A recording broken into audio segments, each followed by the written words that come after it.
Thank the gentleman from California, and I compliment the gentleman from California on his fight on this issue, because we're right down to something which is one of the greatest political frauds of all time being perpetrated here on the House floor. It is a monument to the political cynicism of the Republican Party that we have such a bill out here on the floor today.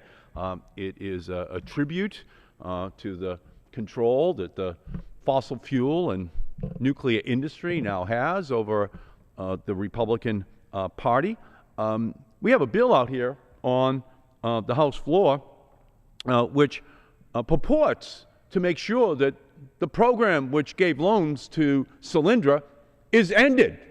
And the name of the bill is No More Solyndras, meaning no more federal loans to these speculative energy projects, which could ultimately wind up taking money out of the pockets of American taxpayers.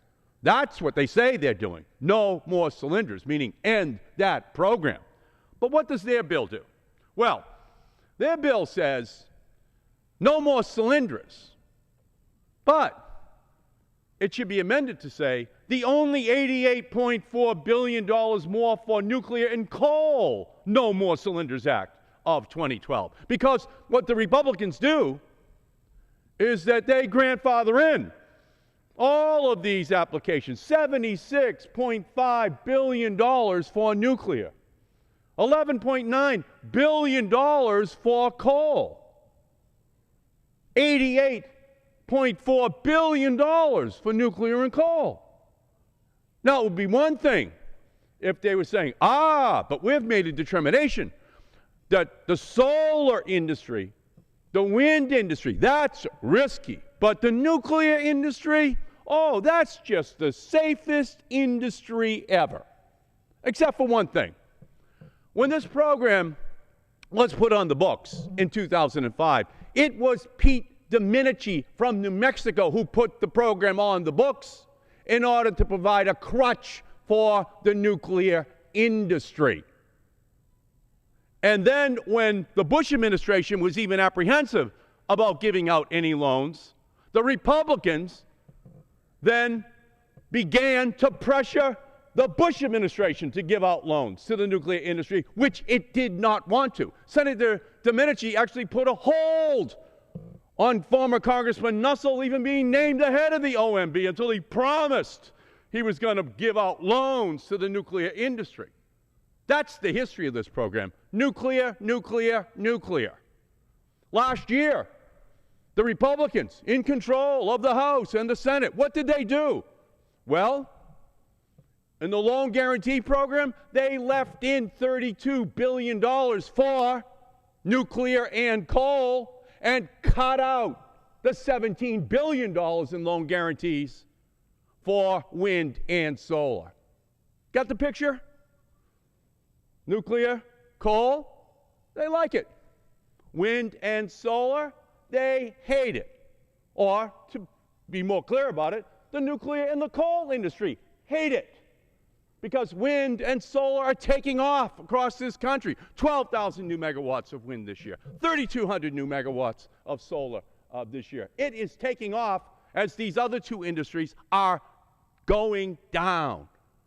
This level playing field was just too much for the Republicans. Adam Smith is spinning in his grave so quickly that he would qualify for a new energy tax break under the Republican program. That's how crazy all of this is. And get to the bottom line. I made an amendment in the committee. I said, okay, Solyndra lost $535 million. You can see the crocodile tears, how concerned they are about this loan guarantee program.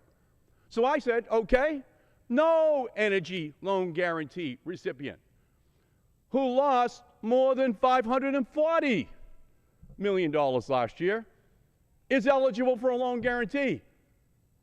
Now, what was I talking about? The United States Enrichment Corporation, a nuclear company that last year and this year has been put on the warning list to be delisted from the New York Stock Exchange, which S&P and Moody's has dropped down to junk bond status.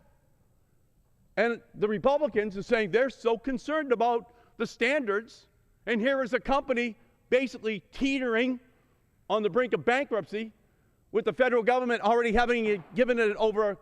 Mr. Chairman, Gentleman's time has expired. Mr. Chairman, I yield the gentleman an additional minute. Chairman is recognized for an additional minute. And that company receiving an additional $1 billion from federal taxpayers to keep it afloat, the Republicans all voted no.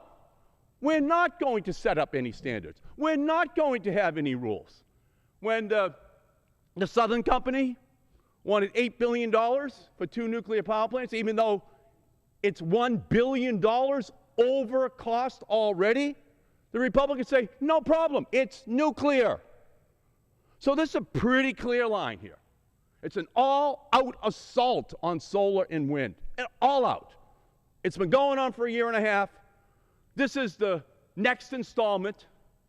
It's all about the future. They're locked into the past, the Republican Party. That old way that has failed. And as this new marketplace is opened up, they are doing everything they can to undermine that new future of solar and wind while tilting the playing field so that nuclear and coal continue to qualify for federal taxpayer dollar subsidies. Vote no. Gentleman's time has expired. No. Do